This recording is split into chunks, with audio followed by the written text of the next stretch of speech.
the hero of Western literature's most famous epic, didn't actually want to save the world. Right. He merely wanted to go home and, ensure absolutely nothing had changed. It's such a fascinating contradiction, especially when you consider what he sacrificed to get there. Exactly.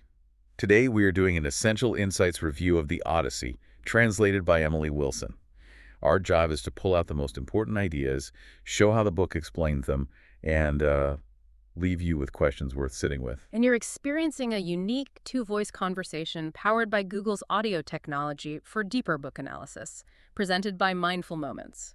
Nourish your mind on the go. So our mission today is to examine how Wilson's translation frames survival, control, and, really, power. Yeah, the book suggests this story is less about magical monsters and more about the actual mechanics of human dominance. Which brings us to a really striking idea about control.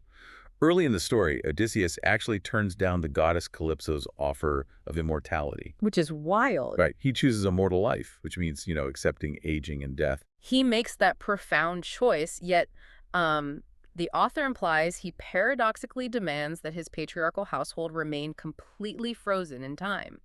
He expects 20 years to pass without any shift in the social order back in Ithaca.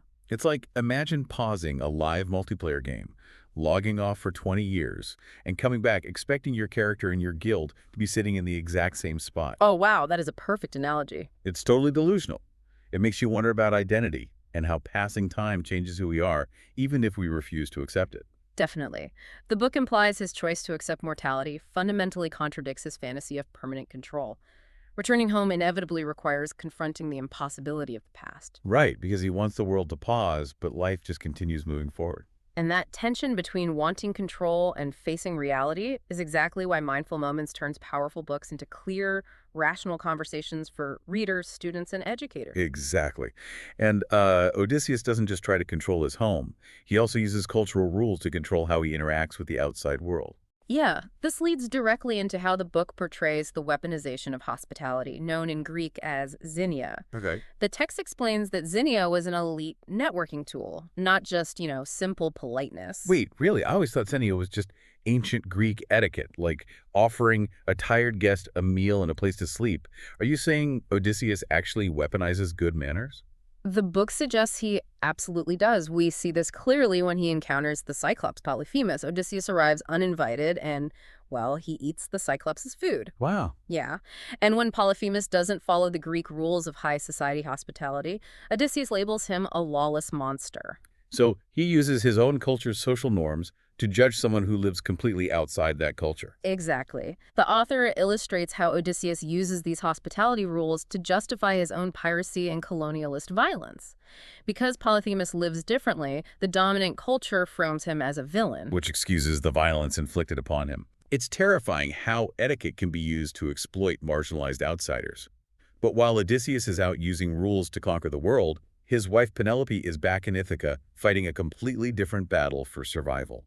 The book highlights a stark gender double standard here. Penelope's absolute fidelity is demanded to protect the economic assets of Odysseus, while the text reminds us that he freely takes lovers during his journey. Despite that massive imbalance, Penelope never actually seems powerless to me. The book shows her surviving through total opacity. Yes. She hides her true motives behind mysterious behavior. Like her endless delays with the loom and that famous undecipherable laugh. But how does that actually protect her? Well, because she lacks physical power, giving a direct yes or no to the dangerous suitors in her house would destroy her leverage. Ah, I see. The author implies her secrecy is her ultimate weapon. By withholding the truth, she freezes the suitors in a state of uncertainty. I love that. When physical power is absent, silence literally becomes a defensive wall. Her mind remains a locked room, and, refusing to reveal her thoughts becomes a formidable form of dominance. We've mapped out some profound dynamics today. If you want to explore further, our analysis review examines how this argument is built. And the summary review maps the full structure, while the critique puts the book's vision under real pressure. Here are questions to carry into your own reading. How does an obsession with reclaiming the past blind us to the realities of the present? Furthermore, what happens when a society uses polite etiquette to justify brutal violence? And as you reflect on this story, consider our opening thought.